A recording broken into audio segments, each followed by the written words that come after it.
Hello, my name's Aidan, and yeah, this is my backyard. Introduce to you some of the concepts I've got for my design for the yard, and trying to introduce and incorporate permaculture principles. I suppose why permaculture? I suppose it's a way of gaining resources for everyday living from your immediate community or your backyard, so you're less reliant on sort of larger systems that use lots of energy. So herb garden that's really close to the kitchen, or veggies, or so building up a little bit of a productive backyard that can be used. So parts of that design will be herb garden, veggie garden, hopefully some animals to put the manure back into the soil to get the soil healthy, so like chooks, hope to get some chooks.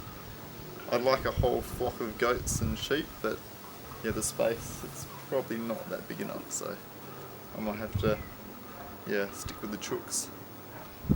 So welcome to the tour.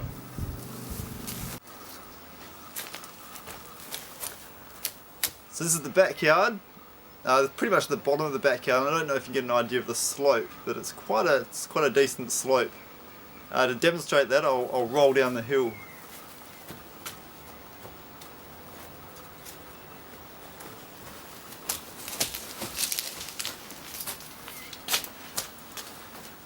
So just to show the slope, and when it rains, which it has really hard in the last few days, it's May at the moment, the water just pretty much sheets down and it just washes all the sand down.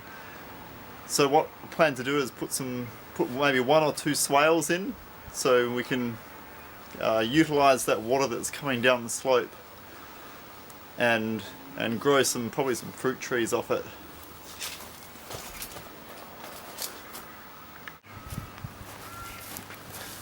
So this is sort of the middle of the slope, and as you see there's already retaining walls inside, or in the garden there, bit of a worm farm. I think one of the issues with this property is going to be the westerly slope and the sun in the summer. This is pretty intense, or pretty much for over 6 months of the year you've got really hot sun coming in, so I think building up a few trees for a bit of shade, and using those plants like sweet potato to cover the soil to stop it from drying out. I think a veggie garden over there is going to be good, and maybe we'll have to say goodbye to the Hills hoist, unfortunately.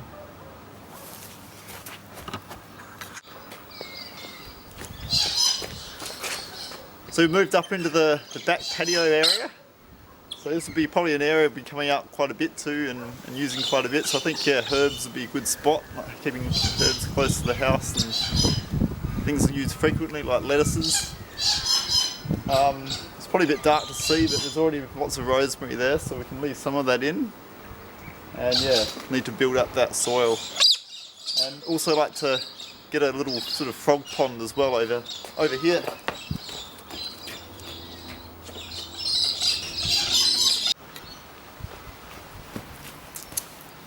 I think this is a good location for chooks. So down the bottom there's a bit of shade under the tree. As I showed before with the rolling down the hill, pretty much all the nutrients in the soil is coming down to that spot. So it'd probably be a good sort of nutrient catchment down here. So if we shovel all the chook poo and the sediment that's come down back up to the gardens, I think that's a good plan.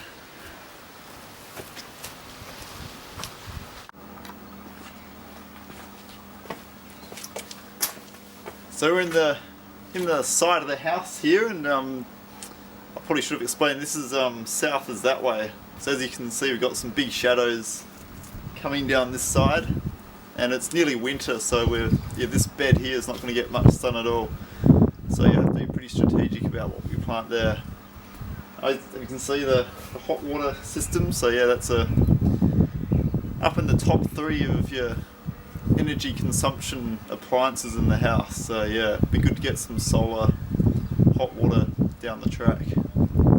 And these cardboard boxes have just been blown around, so these big southwesterly storms pretty much come up the hill here and really get into it. So the existing trees that are here are going to be essential for stopping that wind damage, and also it'd be good to plant some more like mulberries and maybe a fig and some citrus as well, even though the citrus don't like the wind. Well, I'm sure we can find a spot, but maintaining that wind, that harsh wind that comes up with the southwesterly storms is going to be key.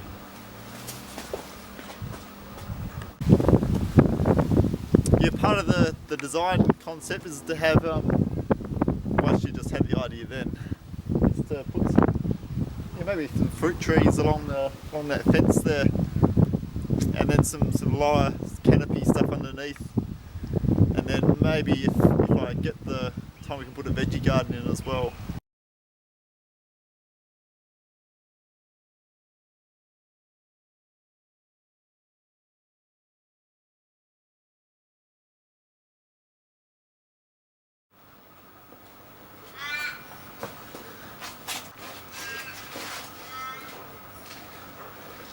Yeah, I've just bought this property, and I think in trying to sell the house, the previous owners put mulch across the whole garden to make it look new, which is good. Good to have some mulch on, but just to demonstrate some of the soils around this area, I think we're on the Bassendean, no, we're on the Spearwood Dunes. Yeah, we're close to Fremantle, so it's the Spearwood Dune system, and it's pretty much sand. So to demonstrate, I'll just...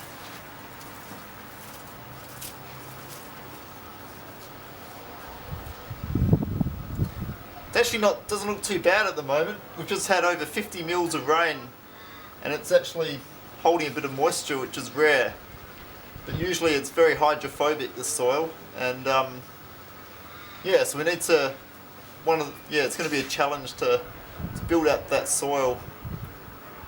I suppose one of the ways, apart from making compost, is to bring in some pioneer species such as nettle and sow thistles and comfrey, clover, lupins, all plants that will bring in trace elements to the soil and build up that biomass. I suppose one of the things of doing permaculture, I've realised that a lot of the weeds, or plants that I considered weeds before, like a sow thistle, can actually have a lot of benefits. So you can feed them to the chooks or your animals, and that actually bring in trace elements and are good for your compost.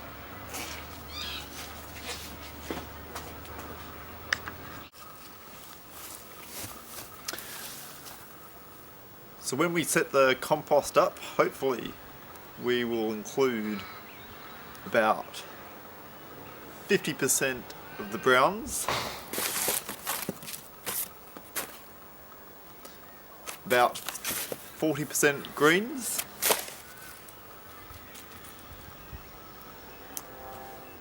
and about 10% nitrogen. That's sheep poo.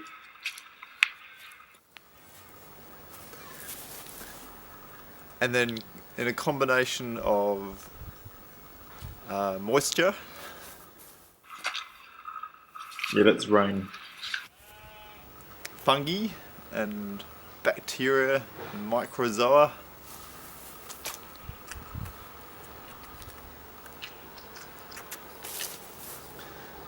And air. Hopefully we'll have some good compost.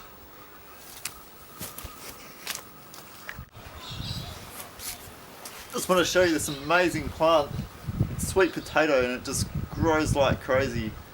And it's really good for keeping the soil moist over summer, to keep that water retention in the soil by using a canopy to cover the ground surface, and it just grows like crazy. You can see these roots. I stuck this in the water probably about 2-3 weeks ago, and that's all ready for planting. It's one of my new favourite plants, sweet potato.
So what do you reckon, Bruce?